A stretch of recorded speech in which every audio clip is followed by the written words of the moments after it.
राजकीय गाठीभेटींमध्ये काहीतरी शिजतंय अशी शंका काँग्रेस नेते विजय वडेट्टीवारांनी बोलून दाखवली आहे। डिलिमिटेशनसाठी प्लॅनिंग असावी असंही वडेट्टीवार म्हणालेत। मात्र यावर शरद पवारांच्या राष्ट्रवादीचे आमदार रोहित पवारांनी आपली बाजू मांडलेली आहे। आमचे खासदार डिलिमिटेशन विरोधात मतदान करतील असं ते म्हणालेले आहे।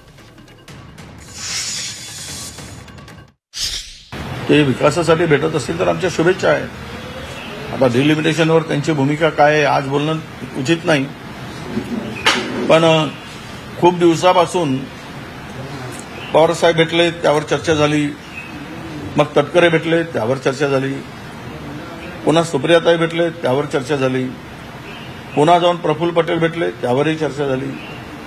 तर हे वारंवार अमित शहा आणि नरेंद्र मोदींच्या दरबारात हे का जात आहेत, कशामुळे जात आहेत? पवारसाहेब ज्येष्ठ आहेत ठीक आहे, पण इतर जे जात आहेत त्यांच्याकडे जाऊन नतमस्तक होताना आम्हाला दिसत आहे। याचा अर्थ काहीतरी आतून शिजलेलं असावं आणि त्यातून मला वाटतं की पुढच्या डिलिमिटेशनसाठी काही प्लॅनिंग असावी।